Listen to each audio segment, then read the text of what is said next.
अस्सलामु अलैकुम वरहमतुल्लाहि वबरकातुहू। अल्हम्दुलिल्लाहि रब्बिल आलमीन वल आक़िबतु लिल मुत्तक़ीन वस्सलातु वस्सलामु अला सय्यिदिल अंबियाइ वल मुरसलीन नबीना मुहम्मदिन व अला आलिहि व सहबिहि अजमईन। अम्मा बअद फ़अऊज़ु बिल्लाहि मिनश शैतानिर रजीम। बिस्मिल्लाहिर रहमानिर रहीम। रब्बि इश्रह ली सदरी व यस्सिर ली अमरी वहलुल उक़दतम मिन लिसानी यफ़क़हू क़ौली। अज़ीज़ दोस्तों, बुज़ुर्गों ऐं भाइरो, अॼु जी हिन मजलिस में असां पंहिंजे प्यारे नबी जनाब मुहम्मद रसूलुल्लाह सल्लल्लाहु अलैहि वसल्लम जी सीरत तय्यबा मंझां ॿिनि ॻाल्हियुनि ते गुफ़्तगू कंदासीं।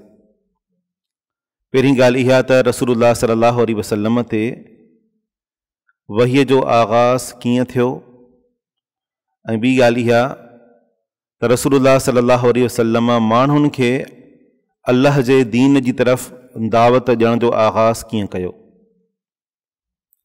रसूलुल्लाह सल्लल्लाहु अलैहि वसल्लम नबूअत मिलण खां पहिरियां दीन इब्राहीम ते हुया, यानी इब्राहीम अलैहिस्सलाम जो दीन, जेके उन जूं ॻाल्हियूं कुझु कुरैश जे मुआशरे में बाक़ी बची वियूं हुयूं, पैगम्बर अलैहिस्सलातु वस्सलाम उन्हनि मां चङियुनि ॻाल्हियुनि ते अमल पैरा हुया। इब्राहीम अलैहिस्सलाम जे दीन जी जेका बुनियाद हुई उहा शिरक ऐं बुत परस्तीअ खां नफ़रत ऐं बेज़ारीअ ते ॿधल हुई। इन करे रसूलुल्लाह सल्लल्लाहु अलैहि वसल्लम नबी थियण खां पहिरियां बि शिरक खां तमामु घणो बेज़ार हूंदा हुया। पंहिंजे मुआशरते जी जेका अबतर सूरत हाल हुई, जेका अख़लाक़ी गिरावट हुई, पाण करीम सल्लल्लाहु अलैहि वसल्लम उन सूरत हाल खे ॾिसी करे दिल ई दिलि में उन ॻाल्हि ते तमामु घणो कुड़ंदा रहंदा हुया। पाण करीम सल्लल्लाहु अलैहि वसल्लम जी उमिरि मुबारक 35 सालनि खां कुझु अॻिते वधी चुकी हुई, ऐं जीअं असां गुज़िश्ता निशस्त में बयानु कयोसीं त ख़ान काबा जी तामीर हिकु दफ़ो ॿीहर थी, ऐं उन खां पोइ हिकु दफ़ो ॿीहर ख़ान काबा जे अंदरि 360 बुत नसब कया विया। पाण करीम सल्लल्लाहु अलैहि वसल्लम इहा सूरत हाल ॾिसी करे वेतर बुतनि ऐं शिरक जे माहौल खां पाण करीम सल्लल्लाहु अलैहि वसल्लम बेज़ार थी विया, ऐं इन्ही जे करे नबी करीम सल्लल्लाहु अलैहि वसल्लम जी तबियत में गोशा नशीनी ऐं तन्हाईअ जो अंसर पैदा थियो, ऐं पाण करीम सल्लल्लाहु अलैहि वसल्लम तन्हाई पसंदि थी विया।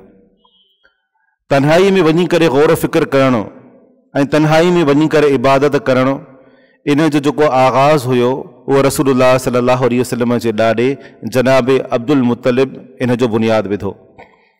रिवायतुनि में अचे थो त अब्दुल मुत्तलिब हर साल रमज़ान जे महीने में जबल नूर ते जेको पहाड़ आहे जंहिंखे ग़ार हिरा सॾियो वेंदो आहे, अब्दुल मुत्तलिब हर साल रमज़ान जो महीनो वञी करे उते गुज़ारींदो हुयो, ऐं उते जेके मिसकीन माण्हू ग़रीब फ़क़ीर ईंदा हुआ, अब्दुल मुत्तलिब उन्हनि खे खाधो खाराईंदो हुयो। अहिड़ी तरीक़े सां कुरैश जे ॿियनि सरदारनि जॾहिं अब्दुल मुत्तलिब खे इहो अमल कंदे ॾिठो त ॿिनि सरदारनि बि इहो कमु करणु शुरू करे ॾिनो, ऐं रसूलुल्लाह सल्लल्लाहु अलैहि वसल्लम जॾहिं पंहिंजे मुआशरे में ख़राबियूं ॾिठियूं त उन्हनि ख़राबियुनि में इस्लाह पैदा करण लाइ ऐं मुआशरे में बहितरी आणण लाइ रसूलुल्लाह सल्लल्लाहु अलैहि वसल्लम तन्हाई पसंदि थी विया। इन करे ख़दीजा रज़ी अल्लाह अन्हा खे फरमाईंदा हुया त कुझु सामान तयारु करे ॾे। ख़दीजा रज़ी अल्लाह अन्हा सामान ॿधी करे ॾींदी, ऐं रसूलुल्लाह सल्लल्लाहु अलैहि वसल्लम कुझु हफ़्ता अचे करे ग़ार हिरा जे अंदरि ऐं कुझु अचे करे गौर फ़िक्र सां अल्लाह तबारक व तआला जी इबादत कंदा हुया। इबादत जी नौइयत शाही कहिड़े तरीक़े सां इबादत कंदा हुआ, इन जे बारे में रिवायतूं कंहिं बि क़िस्म जूं वारत न आहिनि थियूं त उन इबादत जी नौइयत कहिड़ी हूंदी हुई। बाक़ी इहो अचे थो त रसूलुल्लाह सल्लल्लाहु अलैहि वसल्लम अल्लाह ताला जी हिन ठहियल काइनात में गौर फ़िक्र कंदा हुया, ऐं अहिड़े तरीक़े सां अल्लाह ताला पंहिंजे नबीअ लाइ हिकु दफ़ो ॿीहर तरबियत जो इंतज़ाम कयो।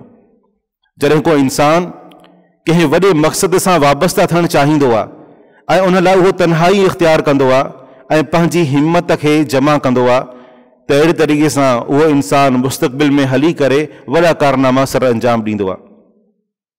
प्यारे पैगम्बर अलैहिस्सलातु वस्सलाम भी तन्हाई ऐं गोशा नशीनी वारी ज़िंदगी इख़्तियार कई। उन खां पोइ नबूवत जो आगाज़ ईअं थियो त आयशा सिद्दीक़ा रज़ी अल्लाह अन्हा जो फरमान आहे त रसूल अकरम सल्लल्लाहु अलैहि वसल्लम खे सचा ख्वाब अचणु शुरू थी विया। पाण करीम सल्लल्लाहु अलैहि वसल्लम राति जो सुम्हंदा हुया ऐं सुबुह सां जेको राति जो ख्वाब ॾिठो हूंदो हो उहो ख्वाब अहिड़े तरीक़े सां ॾिसंदा हुया जहिड़ी तरीक़े सां रोशन सुबुह हुजे।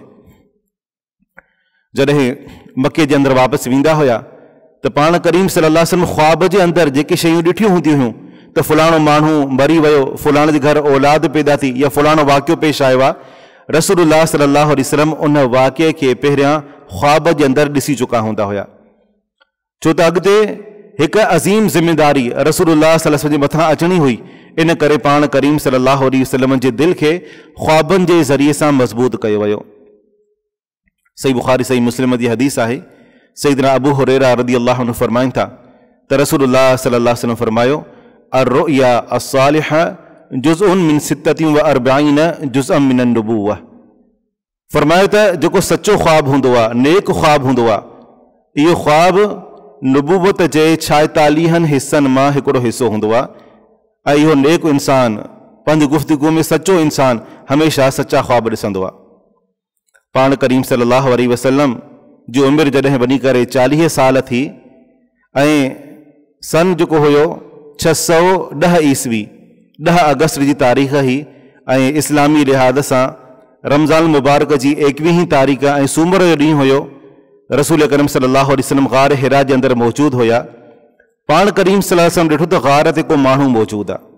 उहो माण्हू अंदरि आयो ऐं अची करे रसूलुल्लाह सल्लल्लाहु अलैहि वसल्लम खे पंहिंजे भाकुर में वरितो ऐं अची करे चवणु लॻो त इक़रा, तूं पढ़ो। रसूलुल्लाह सल्लल्लाहु अलैहि वसल्लम फरमायो त मां अन बिक़ारिन, मूंखे पढ़णु न ईंदो आहे। पाण करीम सल्लल्लाहु अलैहि वसल्लम जो बयानु आहे त उन रसूलुल्लाह सल्लल्लाहु अलैहि वसल्लम खे पकड़े करे एतिरो त ज़ोर ॾिनो जो वेझो हो त पासीरियूं पाण में मिली वञनि। 3 दफ़ा ईअं उन चयो त तूं पढ़ो ऐं मां उनखे इहो ई चवंदो रहियुमि त आउं पढ़ण वारो न आहियां, मूंखे पढ़णु न ईंदो। उन खां पोइ जिब्रील अलैहिस्सलाम रसूलुल्लाह सल्लल्लाहु अलैहि वसल्लम जे मथां सूरतुल अलक़ जूं 5 आयतूं नाज़िल कयूं वही जी सूरत में। बिस्मिल्लाहिर रहमानिर रहीम, इक़रा बिस्मि रब्बिकल लज़ी ख़लक़, त तव्हां पढ़ो पंहिंजे रब जे नाले सां जंहिं इंसान खे पैदा कयो, हर शइ खे पैदा कयो। ख़लक़ल इंसान मिन अलक़, इंसान खे ॼमियल खून मां अल्लाह ताला इंसान खे पैदा कयो, ॼमियल रत मां। ख़लक़ल इंसान मिन अलक़ इक़रा व रब्बुकल अकरम, तूं पढ़, तुंहिंजो रब तमामु घणो इज़त वारो आहे। अल्लज़ी अल्लम बिल क़लम, जंहिं ज़ात कलम जे वास्ते सां सेखारियो। अल्लमल इंसान मा लम यालम, इंसान खे उहे शयूं सेखारियूं जेके इंसान कोन ॼाणंदो हुयो। तव्हां इन जेका पहिरीं वही नाज़िल थी इन ते गौर कयो त उन मुआशिरे में जिते जहालत पंहिंजा उरूज ते ही सभ खां पहिरीं जेका वही नाज़िल थी उहा तालीम ऐं इल्म जी अहमियत खे उजागर करे थी। त मालूम थियो त हे दीन इन जी बुनियाद इल्म ते आहे। जेकॾहिं अल्लाह ताला चाहे हा त सभ खां पहिरीं वही काई बि नाज़िल करे सघे पियो, ला इलाहा इल्लल्लाह बि वही नाज़िल थी सघे पई, पर सभ खां पहिरां इक़रा जे ज़रिए सां वही नाज़िल करे हिन दीन इस्लाम जो इल्म सां जेको ताल्लुक़ ऐं लाॻापो आहे उनखे अल्लाह ताला वाज़े करे छॾियो। वही जॾहिं ख़तम थी, रसूलुल्लाह सल्लल्लाहु अलैहि वसल्लम इंतिहाई घबराहट जे आलम में ख़ौफ़ जी कैफ़ियत में पंहिंजे घर आया ऐं पंहिंजी घरवारी उम्मुल मुमिनीन सैयदा ख़दीजतुल कुबरा रज़ियल्लाहु अन्हा खे चयो त ज़म्मिलूनी ज़म्मिलूनी, त मूंखे चादर पारायो। ख़दीजा रज़ियल्लाहु अन्हा चादर पाराई रसूलुल्लाह सल्लल्लाहु अलैहि वसल्लम जे मथां। जॾहिं उहा ख़ौफ़ वारी कैफ़ियत ख़तम थी, पाण करीम सल्लल्लाहु अलैहि वसल्लम उन खां पोइ इन पूरे वाक़िए खे पंहिंजे लफ़्ज़नि जे अंदरि बयानु कयो ऐं फरमायो त मूंखे ख़ौफ़ आहे, थी सघे थो केरु माण्हू मूंखे मारणु चाहींदो हुजे। ख़दीजतुल कुबरा रज़ियल्लाहु अन्हा जेका इंतिहाई दूर अंदेश ख़ातून हुई, रसूल अकरम सल्लल्लाहु अलैहि वसल्लम खे आथत ॾींदे चयो त कल्ला वल्लाहि ला युख़्ज़ीक अल्लाहु अबदा, हरगिज़ न, अल्लाह जो कसम आहे, अल्लाह ताला तोखे कॾहिं बि रुसवा न कंदो। इन्नक लतसिलुर रहीम, तव्हां माण्हुनि सां सिला रहमी कंदा आहियो। व तस्दिक़ुल हदीस, तव्हां माण्हुनि सां सच ॻाल्हाईंदा आहियो। व तहमिलुल कल, तव्हां माण्हुनि जूं ज़िमेदारूं पंहिंजे मथां खणंदा आहियो। व तुक़रिज़ ज़ईफ़, तव्हां माण्हुनि जी महिमान नवाज़ी कंदा आहियो। व तुईनु अला नवाइबिल हक़, हक़ जे मामले में तव्हां माण्हुनि जो साथ ॾींदा आहियो। ख़दीजतुल कुबरा रज़ियल्लाहु अन्हा रसूलुल्लाह सल्लल्लाहु अलैहि वसल्लम जे आला अख़लाक़ खे बयानु करे ॿुधायो त अल्लाह ताला तव्हांखे कॾहिं बि बेयारो मददगार कोन छॾींदो। उन खां पोइ पंहिंजे चाचे जे पुट वर्का बिन नौफल वटि वठी आई। वर्का बिन नौफल इहो दौर जाहिलियत जे अंदरि इन ईसाईत क़बूल कई हुई ऐं आख़िर उमिरि में नाबीना थी चुको हुयो ऐं तौरात खे अबरानी ज़बान मां अरबी जे अंदरि लिखंदो रहंदो हुयो। जॾहिं रसूलुल्लाह सल्लल्लाहु अलैहि वसल्लम पूरो वाक़ियो वर्का बिन नौफल खे बयानु कयो त वर्का बिन नौफल चयो त हे त उहो ई नामूस आहे, यानी उहो ई फ़रिश्तो आहे जेको मूसा अलैहिस्सलाम ते वही खणी ईंदो हुयो। ऐं उन खां पोइ चयो त काश आउं उन वक़्तु मौजूदु हुजां हा जॾहिं तव्हांजी क़ौम तव्हांखे तव्हांजे ई शहर मां ॿाहिरि कढंदी। रसूलुल्लाह सल्लल्लाहु अलैहि वसल्लम इहा ॻाल्हि ॿुधी हैरान रहिजी विया। फरमायो त अव मुख़रिजीहुम, छा मुंहिंजी क़ौम मूंखे ॿाहिरि कढंदी मुंहिंजे शहर मां? रसूलुल्लाह सल्लल्लाहु अलैहि वसल्लम फरमायो, जॾहिं इहा ॻाल्हि पुछा कई त वर्का बिन नौफल फरमायो त तोखां पहिरियां जंहिं बि इंसान इहा दावत पेश कई आहे उनखे उन जे शहर वारनि उन शहर मां निकाली करे छॾियो। रसूल अकरम सल्लल्लाहु अलैहि वसल्लम उन खां पोइ घर आया ऐं कुझु ई अरसे खां पोइ वर्का बिन नौफल जो इंतकाल थी वियो। इन जे बारे में मुख़्तलिफ़ रायूं उलमा पेश कयूं।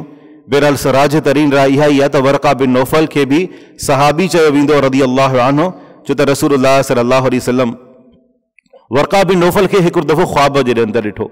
फरमायो त आउं वर्का बिन नौफल खे ॾिठो त उनखे अछा कपिड़ा पातल हुया ऐं अछा कपिड़ा पाइणु ऐं कंहिंखे अछनि कपिड़नि जे अंदरि ख्वाब जे अंदरि ॾिसणु इहा उन माण्हूअ जे बहितर हुजण जी निशानी आहे। वही जो सिलसिलो हिकु दफ़ो ॿीहर मुनक़ते थी वियो। इनखे फ़तरतुल वही चयो वेंदो आहे। पहिरीं वही अचण खां पोइ 3 महीना या 6 महीना या साल ताईं वही जो सिलसिलो मौक़ूफ़ रहियो। रसूल अकरम सल्लल्लाहु अलैहि वसल्लम अक्सर बेशतर गार हिरा जे अंदरि वञी करे वेहंदा हुआ त जीअं हिकु दफ़ो ॿीहर वही नाज़िल थिए ऐं अल्लाह ताला जो जेको पैगाम आहे उहो पैगाम मां कहिड़े तरीक़े सां अल्लाह जे ॿाननि ताईं पहुचायां, अॻिते मूंखे का रहनुमाई मिले। पाण करीम सल्लल्लाहु अलैहि वसल्लम हिकिड़े दफ़े मायूसीअ जी हालत में पहाड़ तां हेठि लही रहिया हुया त अचानक हिकिड़ो आवाज़ आयो। रसूलुल्लाह सल्लल्लाहु अलैहि वसल्लम चइनी तरफ़नि खां ॾिठो, कुझु बि ॾिसण में न आयो। ऐं उन खां पोइ जॾहिं मथे आसमान ॾे निगाह विधी त जिब्रील अलैहिस्सलाम पंहिंजी असल शक्ल जे अंदरि मौजूदु हुयो। रिवायत अल्फाज़ आहिनि त जिब्रील अलैहिस्सलाम जा 600 पर हुया ऐं आसमान ऐं ज़मीन जे विच में जेको बि ख़ला आहे उहो जिब्रील अलैहिस्सलाम जे परनि सां भरिजी वियो। रसूलुल्लाह सल्लल्लाहु अलैहि वसल्लम हिकु दफ़ो ॿीहर इहो मंज़र ॾिसी करे परेशान थी विया। ॿीहर घर आया ऐं घर वारी खे चयो ज़म्मिलूनी ज़म्मिलूनी, त तव्हां मूंखे चादर पारायो। उन खां पोइ अल्लाह रब्बुल आलमीन सैयदना जिब्रील अलैहिस्सलाम खे ॿी वही ॾेई करे जनाब मुहम्मद रसूलुल्लाह सल्लल्लाहु अलैहि वसल्लम ॾे मोकिलियो। ॿी वही जा जेके लफ़्ज़ हुया त या अय्युहल मुद्दसिर, ए चादर पाइण वारा, कुम फअंदिर, उथी बीह ऐं माण्हुनि खे ॾेजार, व रब्बक फकब्बिर, पंहिंजे रब जी वॾाई बयानु कर, वसियाबक फतहिर, पंहिंजे कपिड़नि खे पाक रख, व रुज्ज़ फहजुर, ऐं गुनाहनि खां पंहिंजो पाण खे परे रख। अहिड़े तरीक़े सां रसूल अकरम सल्लल्लाहु अलैहि वसल्लम जे मथां ॿीहर वहीअ जो सिलसिलो शुरू थी वियो ऐं पाण करीम सल्लल्लाहु अलैहि वसल्लम खे नबूवत ऐं रिसालत वारो अज़ीम मनसब अता कयो वियो। रसूल अकरम सल्लल्लाहु अलैहि वसल्लम सभ खां पहिरियां पंहिंजनि वेझनि माण्हुनि खे दावत ॾियण जो आगाज़ शुरू कयो। पाण करीम सल्लल्लाहु अलैहि वसल्लम ते सभ खां पहिरियां जिन औरतुनि मां ईमान आंदो, नबी करीम सल्लल्लाहु अलैहि वसल्लम घरवारी सईदा ख़दीजतुल कुबरा रज़ियल्लाहु अन्हा ऐं रसूलुल्लाह सल्लल्लाहु अलैहि वसल्लम जी न्याणियुनि सभिनी ईमान आंदो। ऐं अहिड़े तरीक़े सां ॿिनि सहाबियात मां अस्मा बिनते अबी बकर, अस्मा बिनते उमैस, सुमैया रज़ियल्लाहु अन्हा ऐं फातिमा बिनते ख़त्ताब जेका उमर बिन ख़त्ताब रज़ियल्लाहु अन्हु जी भेण हुई। ऐं मर्दनि मां सैयदना अबू बकर सिद्दीक़ रज़ियल्लाहु अन्हु, बिलाल हबशी रज़ियल्लाहु अन्हु ऐं ॿारनि मां अलीउल मुर्तज़ा रज़ियल्लाहु अन्हु ऐं अशरा मुबशरा यानी 10 सहाबा जिन खे हिन दुनिया जे अंदरि ई जन्नत जी ख़ुशख़बरी ॾिनी वई, उन्हनि मां 5 सहाबा किराम सैयदना अबू बकर सिद्दीक़ रज़ियल्लाहु अन्हु जी दावत ते इस्लाम क़बूल कयो। जॾहिं रसूलुल्लाह सल्लल्लाहु अलैहि वसल्लम अबू बकर सिद्दीक़ रज़ियल्लाहु अन्हु जे साम्हूं इन इस्लाम जी दावत पेश कई त अबू बकर सिद्दीक़ रज़ियल्लाहु अन्हु बग़ैर कंहिं सोच जे, बग़ैर कंहिं तरदद जे ईमान आंदो, छो त अबू बकर सिद्दीक़ रज़ियल्लाहु अन्हु रसूलुल्लाह सल्लल्लाहु अलैहि वसल्लम जा तमामु घाटा दोस्त हुया ऐं काफ़ी अरसो रसूलुल्लाह सल्लल्लाहु अलैहि वसल्लम सां गॾु गुज़ारे चुका हुया। अबू बकर सिद्दीक़ रज़ियल्लाहु अन्हु इस्लाम आणण खां पहिरियां तमामु घणा मालदार शख़्स हुया। जॾहिं इस्लाम आंदो त उन्हनि जी जेका मिल्कियत ही 20,000 दीनार हुया। अबू बकर सिद्दीक़ रज़ियल्लाहु अन्हु इहे 20,000 दीनार रसूलुल्लाह सल्लल्लाहु अलैहि वसल्लम ते ऐं इस्लाम ऐं मुस्लमाननि ते ख़र्च कया। इन करे रसूलुल्लाह सल्लल्लाहु अलैहि वसल्लम अक्सर फरमाईंदा हुया त मा नफ़अनी मालुन क़त्तु मा नफ़अनी मालु अबी बकर, त मूंखे कंहिंजे बि माल एतिरो फ़ाइदो न ॾिनो, कंहिं बि माल एतिरो फ़ाइदो न ॾिनो मा नफ़अनी मालु अबी बकरिन, जेतिरो मूंखे अबू बकर सिद्दीक़ रज़ियल्लाहु अन्हु जे माल फ़ाइदो पहुचायो। उन खां पोइ रसूल करीम सल्लल्लाहु अलैहि वसल्लम ख़ुफ़िया अंदाज़ में दावत ॾींदा रहिया। 3 सालनि जो अरसो गुज़रियो त उन खां पोइ अल्लाह ताला हीअ ॿी वही नाज़िल फरमाई त वअंदिर आशीरतकल अक़रबीन, त तव्हां पंहिंजे वेझनि मिट माइटनि खे टीजारियो। हाणे इहो हुकुम अची चुको हुयो त तव्हांजा जेके वेझो मिट माइट आहिनि तव्हां उन्हनि जे साम्हूं अल्लाह जे हिन दीन खे पेश कयो। रसूल करीम सल्लल्लाहु अलैहि वसल्लम सोचियो त इन्हनि खे कहिड़े तरीक़े सां दावत ॾिजे। अली मुर्तज़ा रज़ियल्लाहु अन्हु खे पाण सां गॾु खयो ऐं रसूलुल्लाह सल्लल्लाहु अलैहि वसल्लम पंहिंजे तमामु माइटनि जी खाधे लाइ हिकिड़ी दावत जो इहतमाम कयो। तॾहिं सभु मिट माइट पहुची चुका हुया। उन्हनि में रसूलुल्लाह सल्लल्लाहु अलैहि वसल्लम जा चाचा, रसूलुल्लाह सल्लल्लाहु अलैहि वसल्लम जूं पुफियूं ऐं ॿिया वेझा मिट अज़ीज़ सभु पहुता। खाधे खाइण खां पोइ रसूलुल्लाह सल्लल्लाहु अलैहि वसल्लम फरमायो त आउं तव्हांजे साम्हूं हिकु ॻाल्हि पेश करण वारो आहियां। अबू लहब जेको रसूलुल्लाह सल्लल्लाहु अलैहि वसल्लम जो चाचो हुयो, उनखे कुझु अंदाज़ो हुयो त कुझु मामिलो हली रहियो आहे। इन ते अबू लहब फौरन विच में अची करे टोकियो ऐं अची करे चवणु लॻो त जेकॾहिं अहिड़ी का ॻाल्हि आहे जंहिं ॻाल्हि में असांजो फ़ाइदो आहे त उहा ॻाल्हि कर, जेकॾहिं असांजो फ़ाइदो न आहे त इन ॻाल्हि जी असांखे ज़रूरत न आहे। रसूलुल्लाह सल्लल्लाहु अलैहि वसल्लम सम्झी विया त अञा हिननि खे दावत ॾियण जो मौक़ो न आयो। कुझु अरसे खां पोइ ॿीहर रसूलुल्लाह सल्लल्लाहु अलैहि वसल्लम सभिनी जी दावत कई ऐं कंहिंखे बि ॻाल्हाइण जो मौक़ो ॾियण खां पहिरियां ई रसूलुल्लाह सल्लल्लाहु अलैहि वसल्लम पंहिंजी दावत उन्हनि जे साम्हूं रखी। इन ते अबू लहब तमामु घणो कावड़जी पियो ऐं रसूलुल्लाह सल्लल्लाहु अलैहि वसल्लम जी शान में गुस्ताखी कंदे काफ़ी घटि वधि लफ़्ज़ ॻाल्हाया। जॾहिं त अबू बकर सिद्दीक़ रज़ियल्लाहु अन्हु रसूलुल्लाह सल्लल्लाहु अलैहि वसल्लम जी पुफी सैयदा सफ़िया रज़ियल्लाहु अन्हा ऐं ॿारनि मां अली रज़ियल्लाहु अन्हु जंहिं पहिरियां ई इस्लाम क़बूल कयो हो, पंहिंजे इस्लाम जो इज़हार कयो। रसूलुल्लाह सल्लल्लाहु अलैहि वसल्लम जे चाचे अबू तालिब उन चयो त आउं इस्लाम क़बूल कोन कंदुसि, बाक़ी आउं तव्हांजो साथ ॾियण लाइ तयारु आहियां। जॾहिं त काफ़ी उन्हनि ख़ामोशी इख़्तियार कई ऐं कंहिं बि क़िस्म जी तस्दीक़ या तकदीब करण खां इनकार कयो। उन खां पोइ कुझु अरसो गुज़रियो त अल्लाह तबारक व तआला हिकु दफ़ो ॿीहर वही नाज़िल फरमाई ऐं फरमायो त फ़स्दा बिमा तुअमर, ए पैगंबर अलैहिस्सलातु वस्सलाम, जंहिं शइ जो तव्हांखे हुकुम ॾिनो वियो आहे तव्हां उन शइ खे अल्लाह तबारक व तआला जे हुकुम सां माण्हुनि जे साम्हूं बयानु कयो। फ़स्दा बिमा तुअमर, जिस जो हुकुम आहे तव्हां उन शइ खे तव्हां माण्हुनि जे साम्हूं बयानु कयो। रसूल करीम सल्लल्लाहु अलैहि वसल्लम उन खां पोइ सफ़ा पहाड़ीअ ते चढ़िया ऐं पाण करीम सल्लल्लाहु अलैहि वसल्लम वॾे वाक़े हीअ अल्फाज़ ॻाल्हाया, वाह सबाहा।